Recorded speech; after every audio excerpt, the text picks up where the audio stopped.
Assalamualaikum warahmatullahi wabarakatuh. Perkenalkan, nama saya Abdul Latif, MPM 207006027. Di sini saya akan mempresentasikan karya tulis ilmiah yang berjudul Sistem Pendukung Keputusan Klinis untuk Mengefisienkan Diagnosa Penyakit Kejiwaan menggunakan Chess-Based Reasoning. Gangguan kejiwaan merupakan penyakit yang sering dijumpai pada semua lapisan masyarakat yang dapat dialami oleh siapa saja dan di mana saja. Macam gangguan kejiwaan antara lain adalah gangguan skizotifal, gangguan waham, gangguan disosiatif, gangguan skizofrenia, dan lain sebagainya. Gangguan skizofrenia merupakan penyakit jiwa yang sering terjadi, akan tetapi tidak ada sistem pendukung keputusan klinis untuk mengefisienkan diagnosa penyakit skizofrenia menggunakan metode Chess-Based Reasoning dengan pendekatan Nares-Nagbor. Sehingga setiap konsultasi mengalami kesulitan karena keterbatasan dokter dan membuat diagnosa kurang efisien dalam penanganannya. Terwujudnya sistem untuk mendukung keputusan pakar agar mengefisienkan diagnosa menggunakan metode Chess-Based Reasoning dengan metode pendekatan Nares-Nagbor. Metode Chess-Based Reasoning adalah metode untuk membangun sistem pakar dengan mengambil keputusan dengan kasus yang baru dengan berdasarkan solusi dari kasus-kasus sebelumnya. Konsep dari metode Chess-Based Reasoning ditemukan dari ide untuk menggunakan pengalaman-pengalaman yang terdokumentasi untuk menyelesaikan masalah yang baru. Metode yang digunakan Chess-Based Reasoning dengan metode pendekatan terdekat dan pengujian menggunakan black box dan white box, serta melakukan uji nilai T menggunakan variety test. Hasil dari penelitian adalah terbentuknya sistem pendukung klinis untuk mengefisienkan diagnosa menggunakan penalaran berbasis kasus. Secara umum, terdapat 4 langkah proses pada metode Chess-Based Reasoning.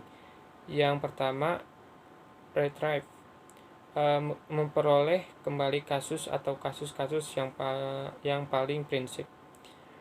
Yang kedua, reuse, menggunakan informasi dan pengetahuan dari kasus tersebut untuk memecahkan permasalahan. Yang ketiga, revise, meninjau kembali atau memperbaiki usulan solusi. Yang keempat, retain, menyimpan bagian-bagian dari pengalaman tersebut yang mungkin berguna untuk memecahkan masalah di masa yang akan datang. Untuk tahapan dalam analisa, proses ini dilakukan dengan menggunakan forward chaining dengan konsep pohon keputusan untuk menghasilkan info tentang gangguan kejiwaan anxieties phobic. Hasil definite SPVKK adalah aplikasi perangkat lunak yang mengintegrasi informasi yang berasal dari pasien dengan dasar pengetahuan untuk membantu klinis atau pasien dalam membuat keputusan kesehatan. Metode Chess-Based Reasoning adalah metode untuk membangun sistem pakar dengan mengambil keputusan dengan kasus yang baru berdasarkan solusi dari kasus-kasus sebelumnya. Menggunakan Chess-Based Reasoning yang diimplementasikan dalam bahasa pemrograman Visual Basic 6.0, basic praktek dokter mitra keluarga dalam mengefisienkan dalam mendiagnosa penyakit kejiwaan, khususnya penyakit kejiwaan skizofrenia, sehingga dapat memberikan rekomendasi lebih awal sebelum membantu oleh dokter. Pengumpulan data penelitian ini dilakukan untuk mengetahui dan melihat langsung objek yang diteliti.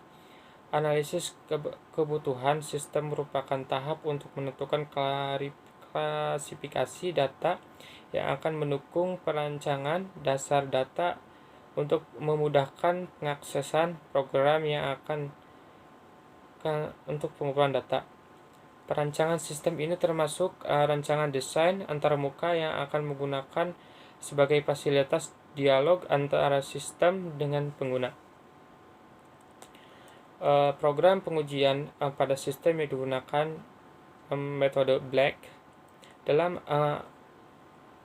aplikasi sistem pendukung keputusan terdapat beberapa menu yang dapat menerima masukan dari pengguna. Sebelum masuk ke menu utama dan menggunakan semua menu yang ada, pengguna harus melakukan login dengan mengisi nama, username, dan password yang telah ditentukan. Formulir aturan dan formulir yang digunakan untuk melakukan penyetingan aturan dasar penyakit kejiwaan skizofrenia berdasarkan informasi yang diperoleh dari pakar berdasarkan aturan penyakit skizofrenia. Form basis kasus adalah formulir yang digunakan untuk melakukan penginputan data-data kasus penyakit kejiwaan skizofrenia yang pernah terjadi. Formulir revisi kasus adalah formulir yang digunakan untuk melakukan perubahan data-data kasus hasil diagnosa. Perbedaannya terletak pada jenis data yang digunakan, yaitu data pasien. Proses konsultasi berbasis chest-based reasoning. Tahap pengambilan adalah tahap yang berasal dari sistem yang akan menerima masukan beberapa data gejala yang akan dicari pertanyaan tentang gejala apa kasus sebelumnya. Tahap reus adalah tahap terjadi pada kasus informasi terdahulu yang pernah berdasarkan kasus yang paling mirip dengan kasus yang dilihat oleh pengguna yang menunjukkan nilai yang serupa. Tahap review adalah tahap sistem untuk melakukan perubahan dasar kasus dengan data kasus yang baru. Aplikasi sistem pendukung keputusan memiliki beberapa keluaran yang dapat dicetak ke media pencetak dan dilihat oleh pengguna. Untuk kesimpulan dari presentasi saya, berdasarkan dari penelitian dan hasil pengujian yang telah dilakukan, maka dapat disimpulkan bahwa yang pertama, sistem ini mampu mengefisienkan proses diagnosa dengan memperhitungkan kedekatan antara kasus lama dan kasus baru berdasarkan gejala seorang pasien menggunakan metode pendekatan Nares-Nagbor.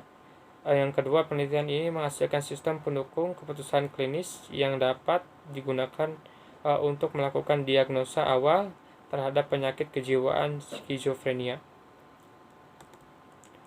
Mungkin sekian dari presentasi saya. Mohon maaf atas kekurangannya. Wassalamualaikum warahmatullahi wabarakatuh.